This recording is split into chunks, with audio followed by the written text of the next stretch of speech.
Hamile ilcha hawari ilcha.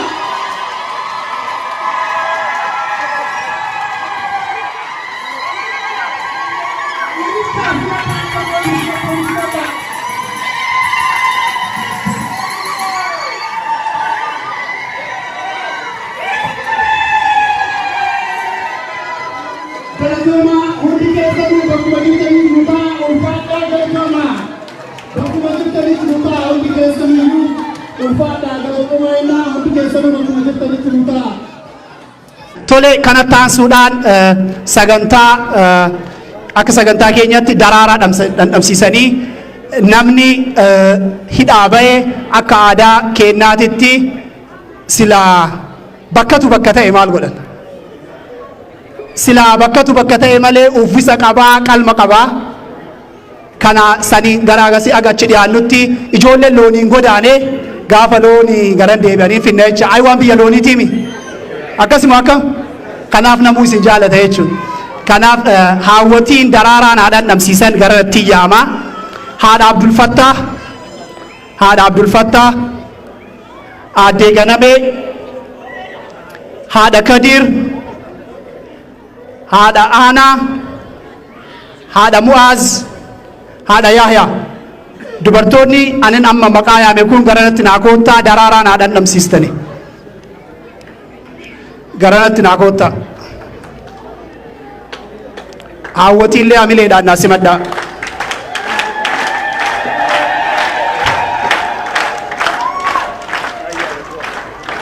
Garanaan koottaa asiin akka dhandhamsiisuuf isinii tolu garanaan koottaa. Isin dhaqa.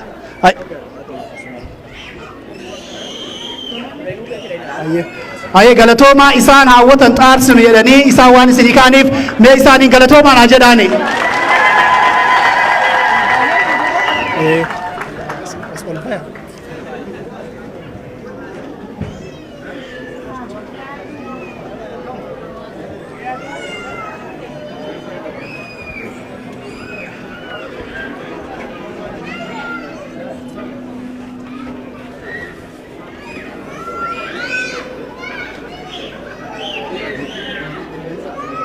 Dikesa, nanti bukan ini.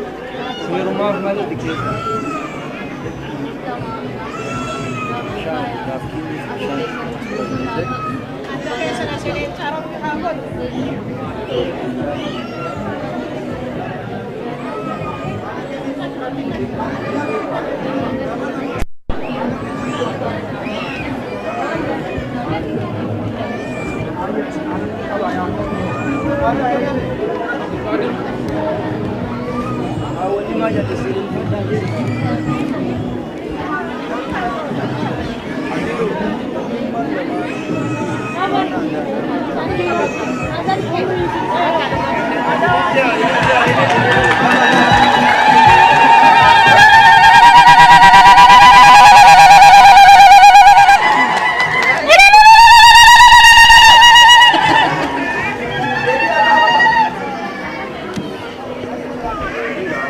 Galatoomaa jennaanii haawwanni teennaa umrii nu dheeradhaa nyaata aadaa Oromoo kana akkasitti warri nu qopheessitan galata guddaa qabdanii ammootu wanni isinitti dhaamannu dhaloota ammaa kanatti nu dabarsa.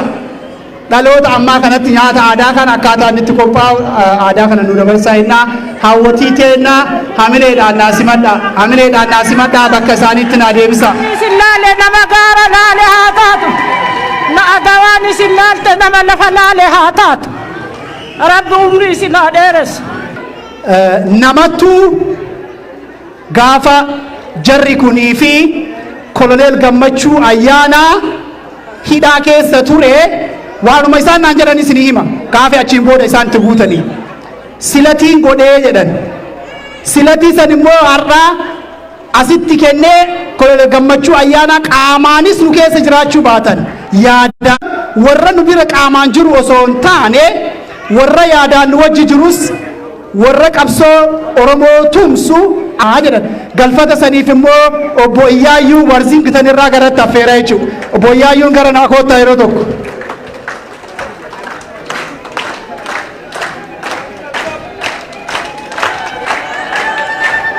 Waan jiru afaan isaanii irraa dhageettu. baay'ee galatooma baay'ee bareeddanii ani wanuman jedhullee hin beeku warri susutii kuni dhiifama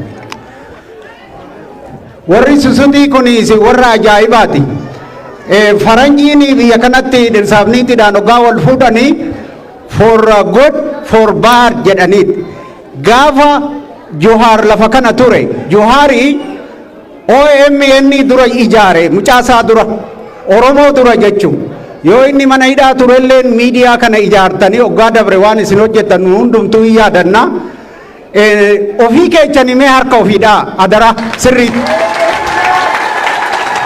ummata xiqqaadhaa isin Oromoo ciccimaatu as keessa jira kanaafi warra beekanaan ani wannan ani jedhu tokkollee hin jiru imimmaanoo ta'e malee dhugaadhaan waan deemaniif dhugaan gizee hundaayyuu hin mo'a warra dhugaa ta'aniif ammallee hin mo'anii ani isaaniif gaaffiin qabu yeroo tokko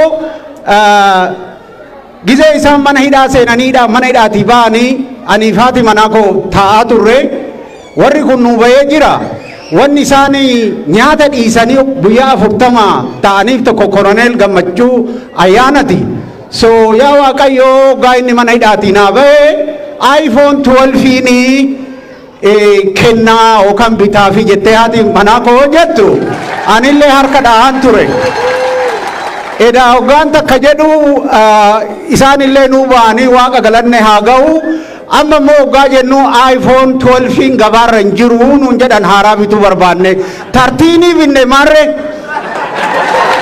so Koroneel Gammachuu ayyaana misaa'elii keenya kan raashan tokkostu san kana irra deebi'uun barbaadu kanaafi nuyi hundumaayyuu warra Oromoo dubbatu hundumaayyuu waliin dhaabbannaa kun yaada isin hundaayyuu akka ta'e naa galaa dhamanaatiyyan telefoonaa wajjiniini asitti yaamaa sabboontuun guddoon ishiidha namni tokko hoo namni duuba jiraate dubartiin duuba jiraatte malee jabaachuu hin danda'u ka jabduun ishiidha akka asitti naa dhuftee telefoona sanii boqalaatti naa kennite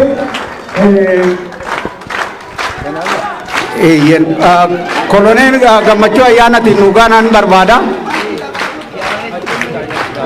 tole eeyyan kenni haagii kenni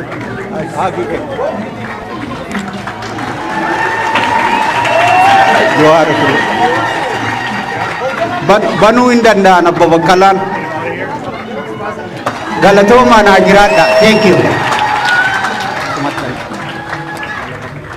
ittaansuudhaan afooshaa dubartoota South Sioux City Nebraska irraa gumaacha obbo Baqqalaa fi Jawaariif kennaa isaan kennantu jira kennaa kana ammoo hundi isaanii ol ka'anii otoo dhufanii itti tola garuu haadha keenya bakka buufannaa haati aanaa bakka bu'anii nu waa kennan jedhanii haadha aanaa gara waltajjiitti naasimadha.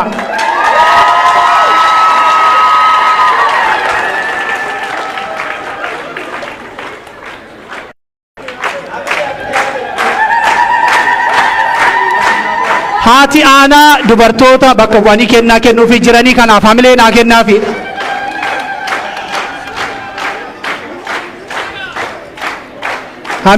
hamilee itti xiqqaataa hamilee isaanii naa kennaafi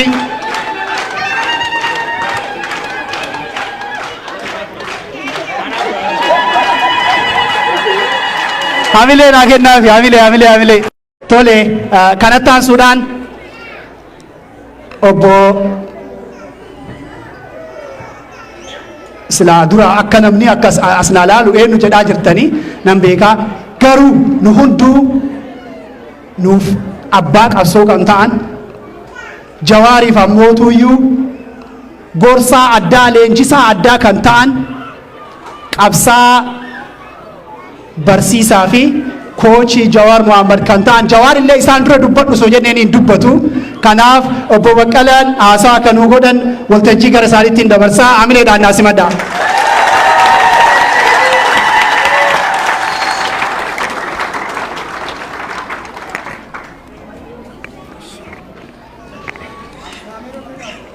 Atau bayi galatooma waggaa 4 dura bakka kana yeroo dhufeetan ture 2018 gaafa sana nabi yookaan baay'inni nama haga kana hin ga'u ture amma baay'attanii jabaatanii nu eeddanii waaqayyoof galanna ga'u alhamdulillah jedha.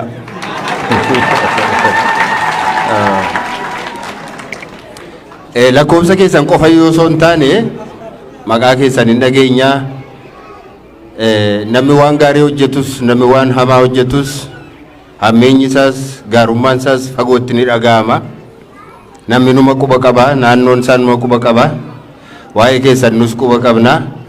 Hogguu mana hidhaa turres maal hojjechaa akka turtan gochaan isin gochaa turtan isinii waliin lakkoofsa keessanii waliin kan adeemu osoo hin taane warra baay'ina heddumminaan isin caaltanii biyya keessatti namoota madaan namoota dhukkubsatan namoota rakkoo adda addaa keessa jiran akka isin gargaaraa turtan quba qabnaa. Kanaaf isin galateeffachuudhaaf dhufu.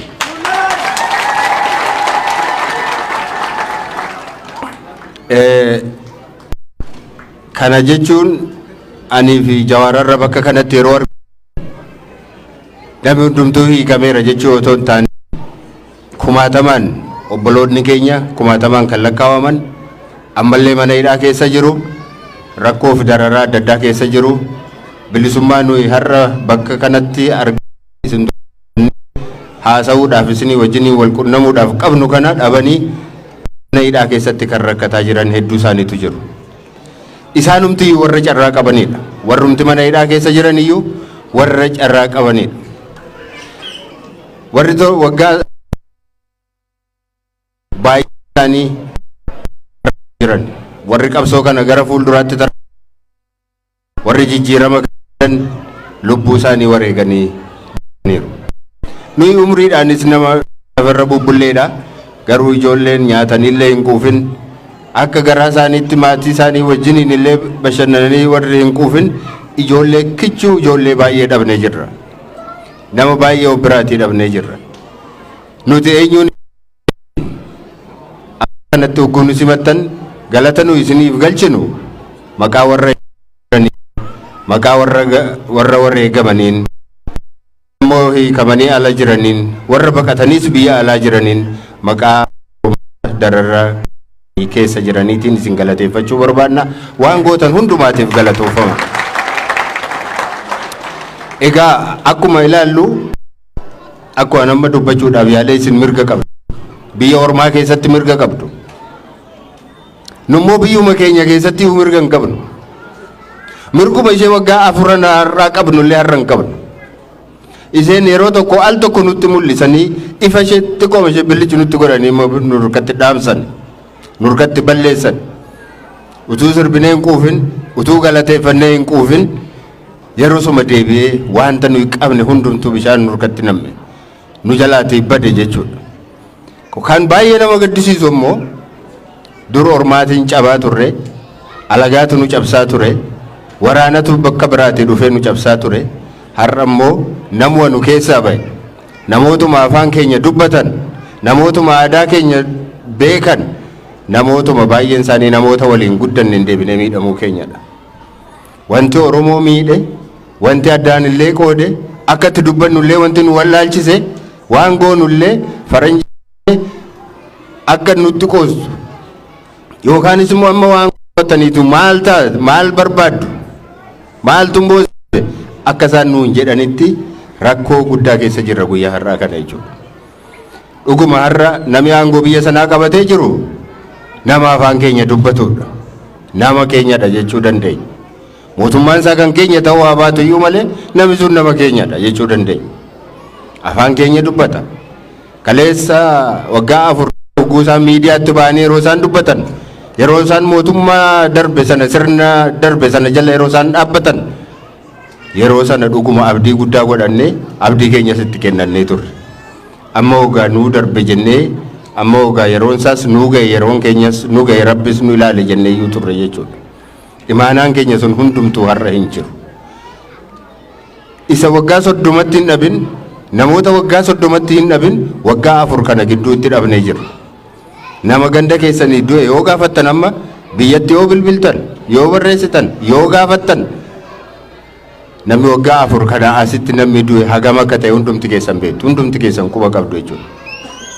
Barattooti keenya yuunivarsiitii dhaqanii galuu dadhaban yuunivarsiitii irraatii fooqii irraa gad darbatu karaa irratti cufanii maal godhaniitu makiinaa irraa buusanii ajjeesu.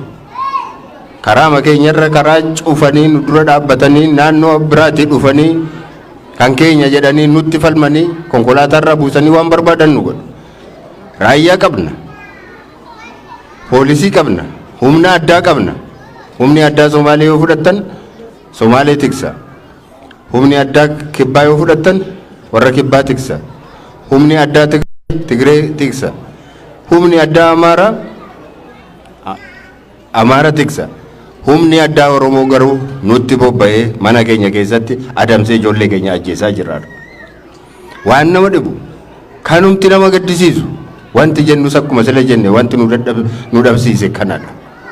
Saba keenya keessaa nama ba'een numti deebinee dhumuu keenya. Namni bakka biraatii dhufee nu ajjeesaa hin jiru. Namuma keenyatu deebisee nu fixaa jira jechuudha.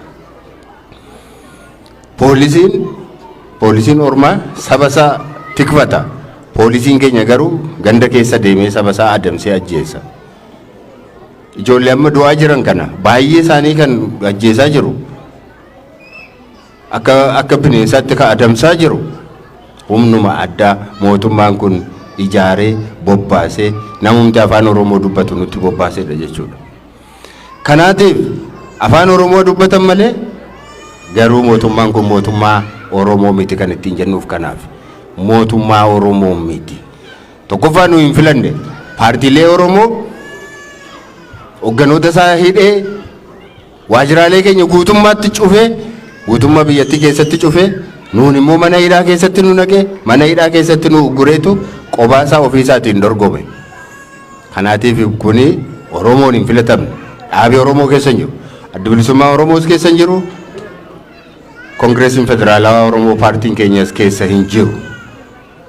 Kanaatiif kan keenya miti kan ittiin jennaaf. Lammaffaa nu tiksaa hin jiru. Nu tiksaa hin jiru. Ormi saba isaa tikfata jenneera. Ormi daangaa isaa kabachiifata jenneera. Daangaan keenya kabajamaa hin jiru.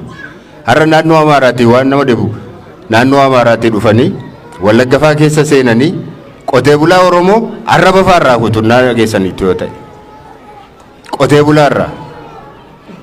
Qotee bulaa Oromoo naannoo biraarraa ganda biraarraatii dhufanii jechuudha. Utuu mootummaa qabna jennu akkamitti mootummaa keenya jechuu dandeenya kanaan. Eega nun tiksine akkamitti mootummaa keenya ta'a. Eega roorroo nurraan qolanne eega roorroo nurraan deebifne akkamitti mootummaa keenya jechuu dandeenya. Kanaaf afaan keenya dubbatan iyyuu malee sirni kun sirna keenya miti. Mootummaan kun mootummaa keenya miti. Kanaaf mootummaan kun mootummaa Oromoo jettu mootummaa keenya miti kan jennuuf kanaati. Nu hin filannes nun tiksines nun gargaarres roorroo jalaa nun baafne nurraan ittifne haga fedhanii nu haa godhanii alagaa jala alagaarraa nu ittisuu hin dandeenye. Ormaa nu ittisuu hin dandeenye. Karaa ba'aa yoo fudhattan ammas jenne keessaatii dhufanii karaa jaalaa dhaabbatanii bakka sana Oromoon akka itti darbullee dhabee jira jechuudha. Karaa hundumaatiin roorroon har'a nuti keessa jirru nurratti fe'amee jiru waggoota 30-40 darban keessatti nurratti ta'ee hin beeku. Kun immoo yeroo namni nama keenya jennu achirra jiru ta'uu isaati kan baay'ee nama ajaa'ibsiisu kan baay'ee nama gaddisiisu jechuudha. Kanaaf qabsoon keenya ammallee itti fufa. Qabsoon keenya amma gaafa akkasin as jirtan kanatti bilisummaa arganne biyya keenya keessatti mataa keenya wal qabannee dinagdee keenya irratti ajajnee daangaa keenya kabachiifannee roorroo ofirraa haga gaafa kaafnutti ammallee qabsoon keenya itti fufa. Kaafaa'uun kanaaf dura dhaabbata. Akkuma kanaan dura nuti dhaabbileen Oromoo wal quba qabna, wal beekna, waliin qabna, waan walii mallatteessinu qabna, waan waliin hojjennu guutummaatti qabna. Haga gaafa galma keenya geenyutti qabsoon keenya itti fufa isinis nu biraa hin hafina waan armaan dura gootaniif immoo galatoomaa isiniin jechuu barbaada. Kanaaf Jawaariif Baqqalaa mana hidhaa keessaa sababii ba'aniif gammannee yookaanis immoo ammaan booda waan hundumtuu akka waan raawwate akkasinitti hin fakkaanne barbaada.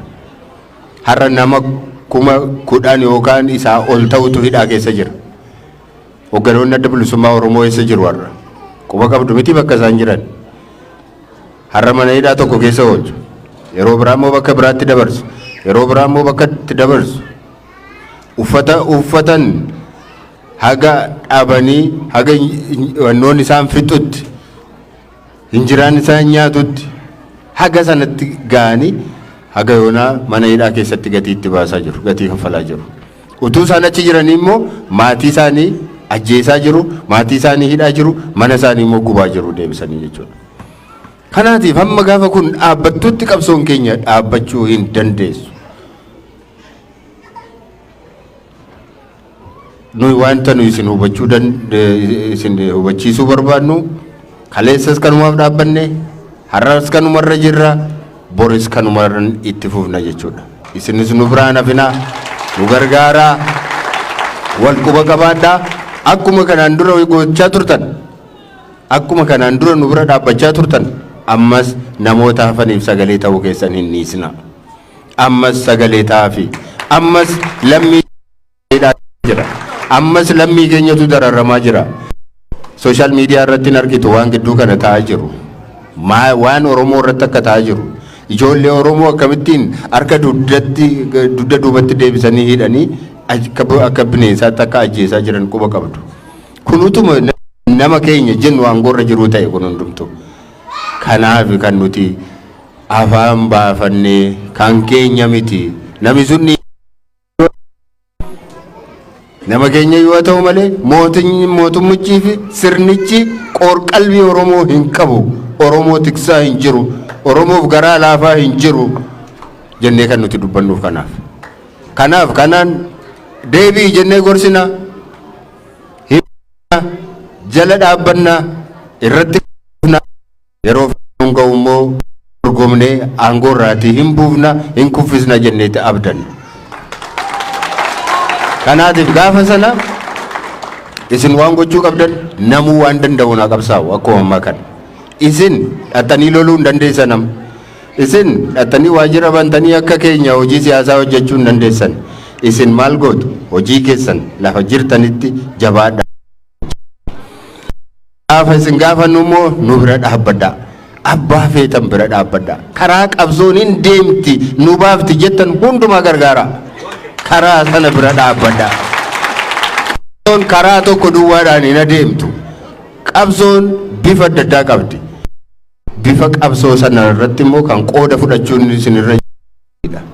Nuti biyya keessa teenye hidhamaas, dararamaas, reebamaas, waajjirri keenya cufamaas kaleessa dubbachaa turre. Yoo waajjirri keessan kunoo waajjira keessanuu hin cufu maal gochuu dandeessu? Nu gaafachaa turan kaleessa Jawaar deebii kenneera. Yoo dhufan hin bannanu.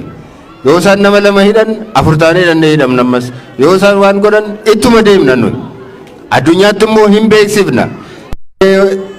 Karaa dippiloomaasii hin dadhabsiifna.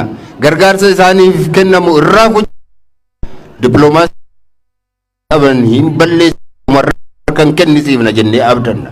Karaa biraan ni qabsaa'us immoo barbaade itti haafuufu nuyi hojiin keenya.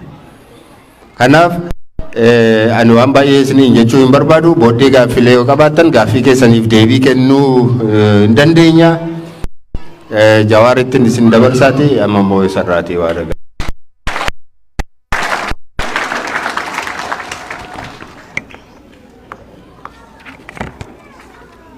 Akkam jirtan? Fayyumaami? Hoggaa meeqa dura as dhufe san? Baran dardara ta'e tokko as dhufe na fakkaate. Magaalaa tanaa magaalaa biraa takka garuu hawaasuma kana.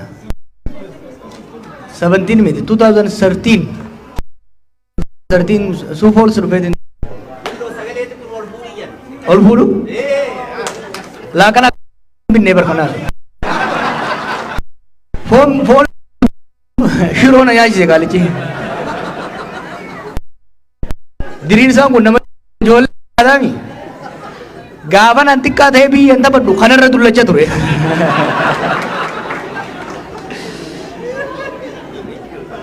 Dhugatti barsaa tan hoggaan addunyaarra deemu keessattuu immoo gara Ameerikaa kan hoggaan dhufu yaadaan duuba deebi'a. Bara san yeroo Oromoonis namaa gadii miti. Dhugaan sii guddaan kijiba alagaatiin awwaalamee hafuun qabu. Kunis nutis ormaan wal qixxooyinee miidiyaa mataa keenyaa qabaachuu qabna jennee hawaasni dura itti dhufne tokko kana. Hawaasni dhugaa dubbanne hawaasni Oromoo naannoo kana jiraachuu isaatu hin beekuun turen. Yoolumas jirtu kanaan dhaabee dhufne waan wayyaa kiisha nu keeysan. Hinga jajjabeessinee asiin geenye. Har'a garuu akkanatti heddummaattanii baroota dabra kana keessatti guddattanii as ga'uu keessan hin beeknen ture. Hoggaa Ameerikaadha hin jennu Minesotaa silaa irra dabruu hin dandeenyu waa hedduu walitti xaxaadha. Minesotatti aanee eenyu haa ta'u hoggaa jedhan namni warri kana qopheesse dabdu sun tumtu hawaasa suulaan ta'uu qaba jedhaniitti murteessanii maaliif akka ta'e amma arga.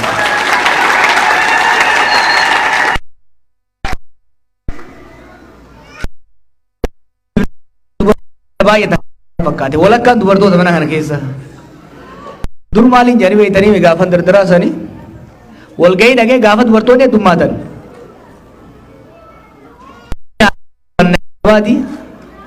wanni irraa dhoortoonni irraa argamnus wayya turte.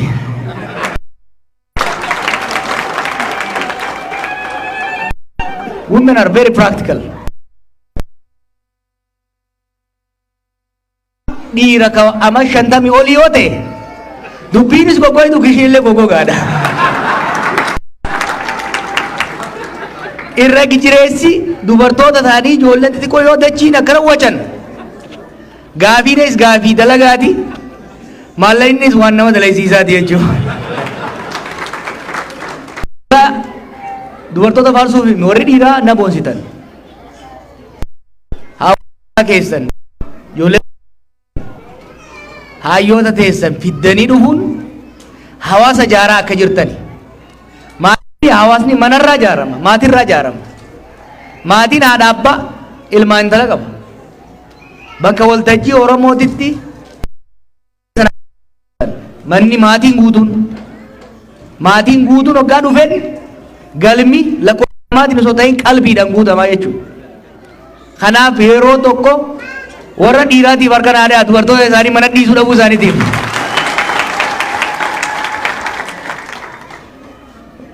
Maqaan keessan hedduu dhayama. Ani immoo waan hin hawween asitti arge. Namni keenya magaalota gurguddoo keessatti bakka dalagaan hedduun jirretti dhoortoo mootummaatiin jiraachuurra baadiyyaa bareedduu sanatti gadi ba'ee dalagatee ifiifis wayyaawee qabsoo soggaa gargaaru arguun hedduu nama gammachiisa. Ammallee bal'aa ammallee walaa kana maara baadhaan isin hin jaa.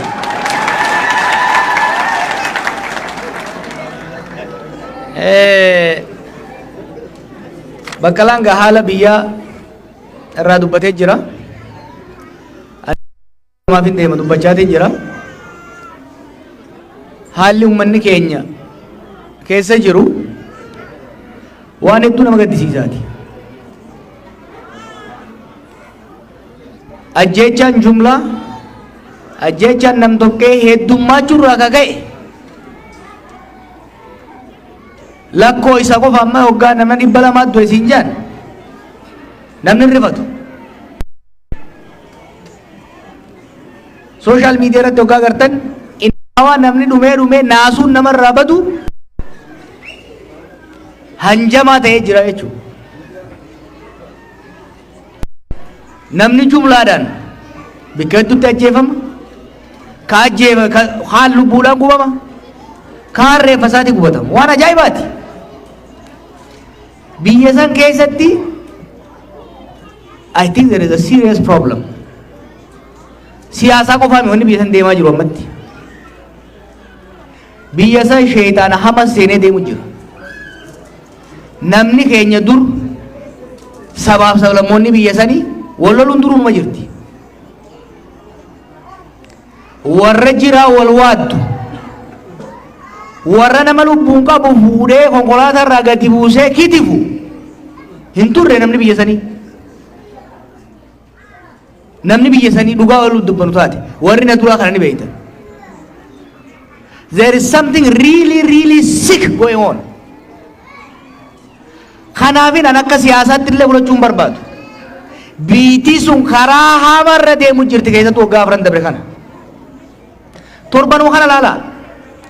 Gaambeellatti nama keenyarra waan ta'e. Nama qawwee hin qabne. Manaa gayyaasanii dirree gubbaa magaalaa keessatti caakkaa keessatti miti.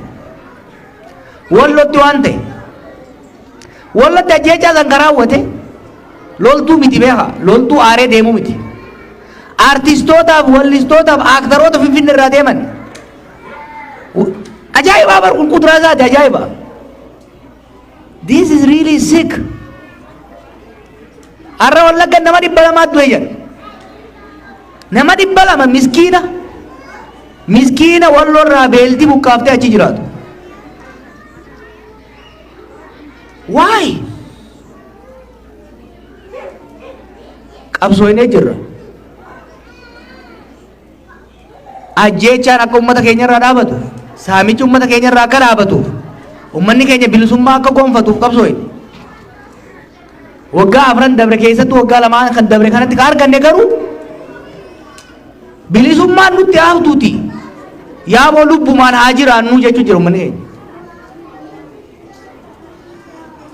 Dhumaatii kana hunda waan hedduu nama qaaneessu.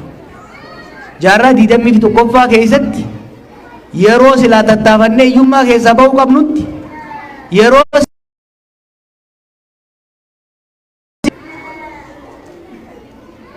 murruqiin gamanaa godhamaa jiru kun aan hedduu na sodaachisa.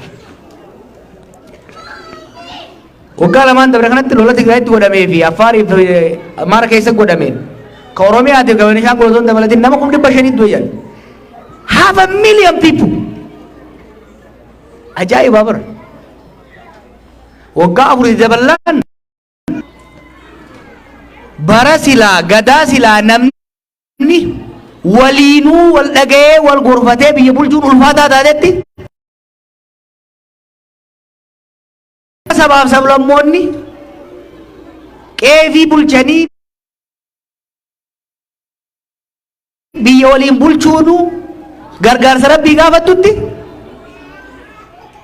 sirna olaantummaa sirna fiudaalaa deebisuu barbaadan. Kanatu jinnii goda hundaa yaasee uummata waliin dhage. Goda hundaa waliin yaase. Ammallee adeemsi kun dhaabachuu baannaan ammallee sirna abbaa irree dhaabuudhaaf barara qabatan kabara deengaddaati irra gara parsantii 14 ittiin gati. Hubaddaa Tigraay, Amaarri gara kaabaa, Affaar godinoonni hedduun Oromiyaa keessa Wallagga, Shawaan, Gujiin dachiin hin qotamne barataan mana barnootaa hin jiru.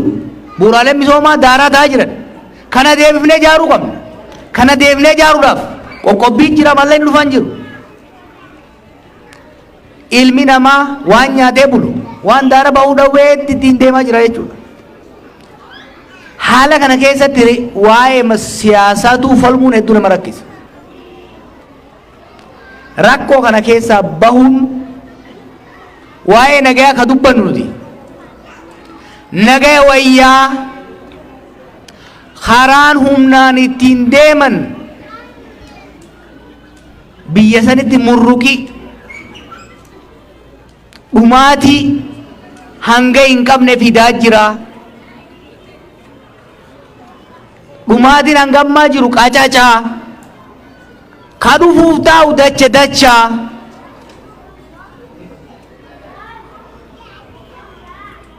warri mootummaarra jirtan dhiini hangammaa biyya sanitti hoggansa keessan jala jige dhiini hangammaa jige hidha guddicha isaan jansan guuta bar hidha guddicha guunnaa jechaa turanii waggaa lamaan dabre kana dhiini garuu hoggansa kana jalatti jige dhiiga hidha san guutuu danda'a jechuudha. Kanaaf lolli haa dhaabbatu, wal fixiinsi haa geewu, mariitti haa deebinu. Lonchinaan dulloome ka irraan gadee rooba keessa oofaa jiran qilee dhaquudhaaf goommaan lama seenee jira, lama qofaatu hafe duuba deebisaadha. Kana gochuudhaaf qaamolee hidhatanii isin dura dhaabbatanii wajjin lolaan itti dhiibuu osoo hin taane mariidhaan furmaata fiduu barbaachisa.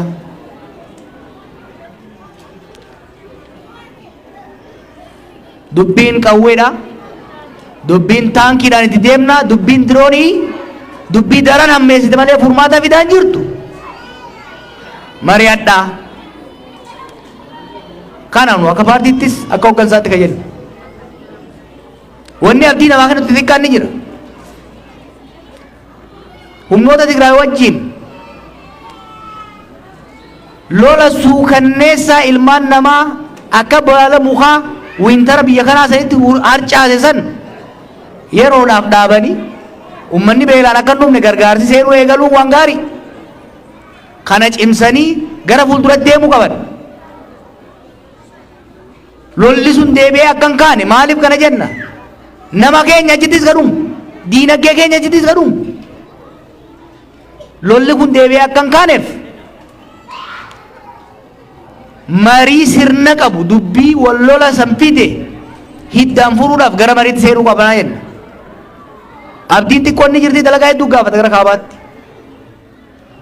Gara Oromiyaatti, gara Beeshaangulitti immoo sunuun jiru. Lolli akkuma kaleessatti hiita. Namni akkuma kaleessatti harca'a. Qabeenyi akkuma kaleessatti barbadaaya.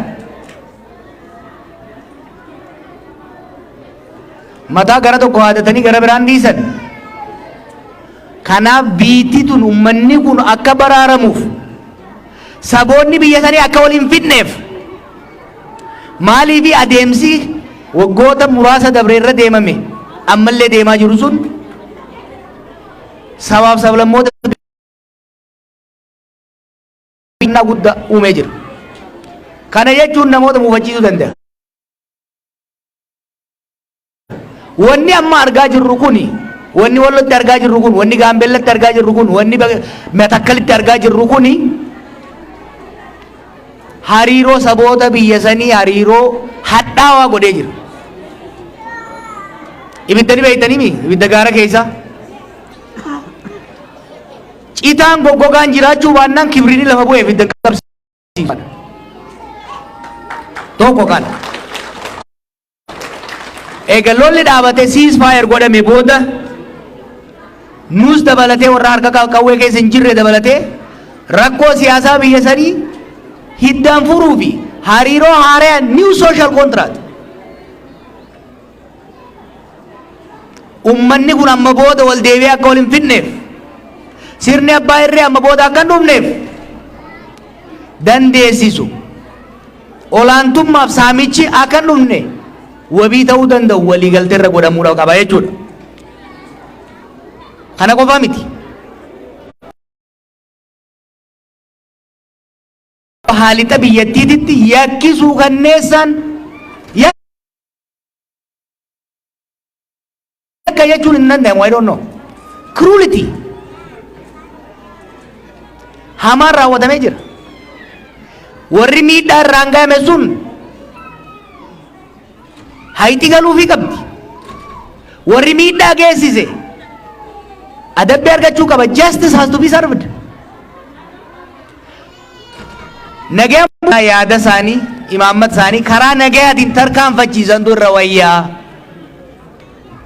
Hawwiin abbaa irrummaa, hawwiin olaantummaa, hawwiin humnaanin si cabsee si bitaa hintaatu jennaan ni taati jedhanii nu hidhan.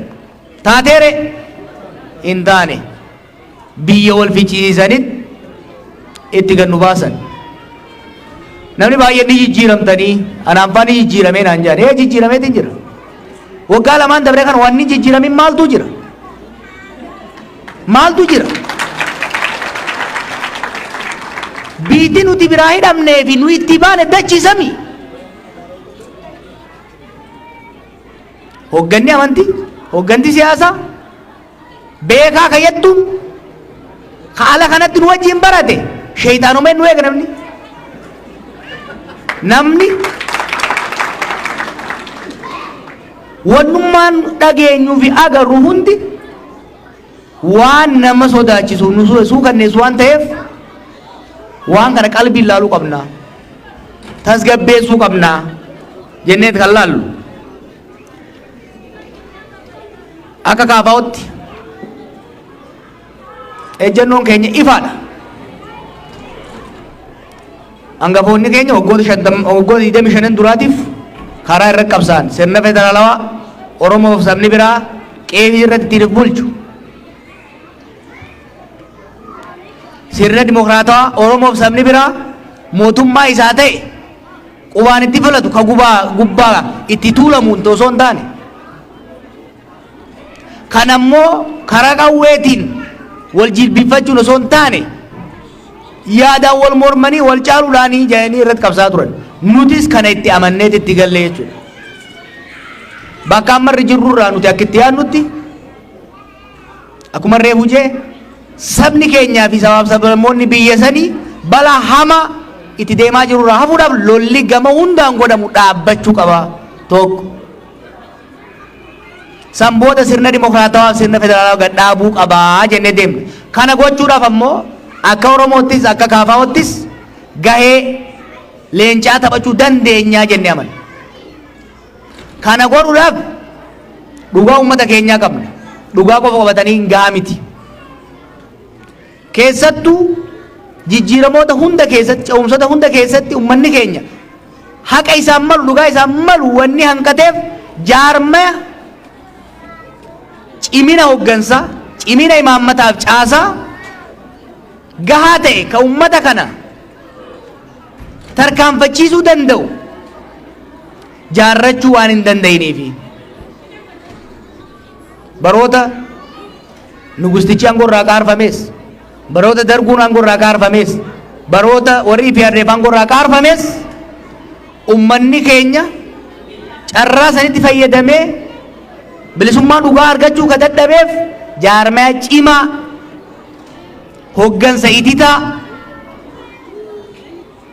caasaa sirritti diriire imaammata ifa ta'e qabu jaaratee waan hin qophaa'iniif jennee waan amanneef yeroo dheeraa itti fudhannee jaarmaya Oromoof Oromiyaa fakkaatu jaarmaya hooggana ititaa gameeyyiirraayis dargaggeettiirraayis qabu jaarmaya caasaan isaa amma gadiitti diriiru jaarmaya imaammataa fi karoora yeroo dheeraadhaa fi yeroo gabaabaa qabu jaaruutu nurraa mala jenne irratti hojjenne hojii walii qoonnee deemaa jirra jechuudha. Kana yoo ka goonu taate jaarmaya cimaa yoo kan jaarrannu taate tokkoffaa akkuma reefu Baqqalaan jeetti balaa lola uummata keenya irra godhamu kana dhaabsisuudhaaf humna horanna inni amanna. Lammaffaa marii biyyoolessaa godhamu san keessatti dantaan saba keenya osoo hin kukkutamne osoo hin sharafamne haqa orma biraattis osoo hin dabarre dhugaa keenya haqa keenya sirna nuun malu jaarrachuu irratti negotiation godhamu san keessatti humna guutuudhaan hirmaachuu dandeenya inni amanna. Jaarmaya cimaa yoo ka jaarrannu taate sirna haqaa justice miidhaa saba keenya irra ga'e yakkamtoota bifa ifa ta'een adabsiisuu danda'u jaaruu dandeenya inni abdanna. Jaarmaya cimaa yoo ka jaarrannu taate Oromiyaa sabni keenya irratti abbaa ta'e Itoophiyaa sabaaf sablammoonni akkaataa gumaata isaaniitiin aangoof diinagdee qooddatanii abbaa waloo itti ta'an jaaruu ni dandeenya jennee abdanna.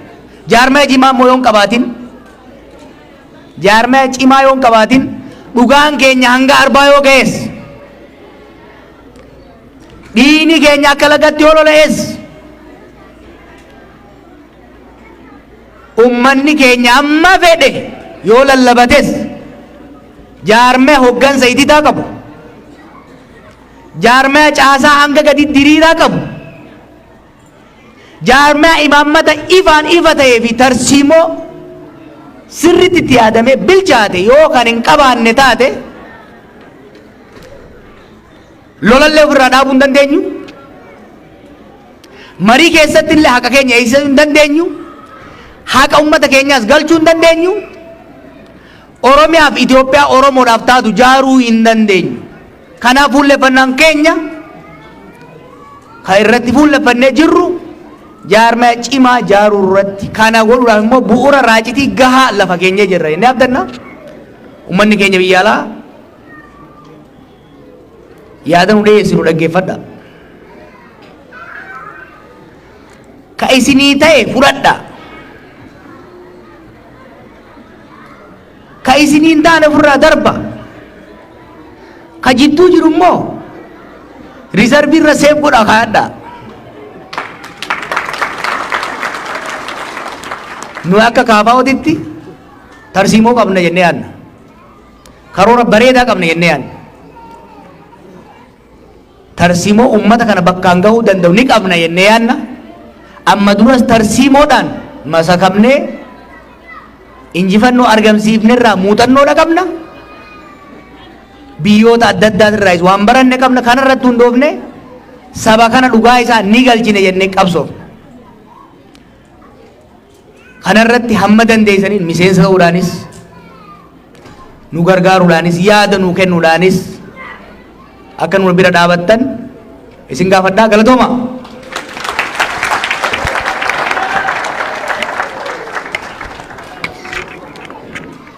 Tole galatoomaa jennaani kanatti aansuudhaan